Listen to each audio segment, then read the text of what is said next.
Hello guys, big magic of धूप cons.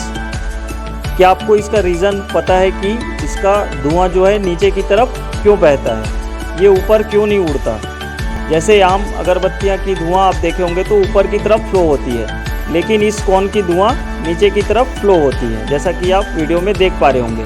तो क्या इसका रीज़न आपको पता है तो आप बिल्कुल कमेंट कीजिए, कमेंट नाउ।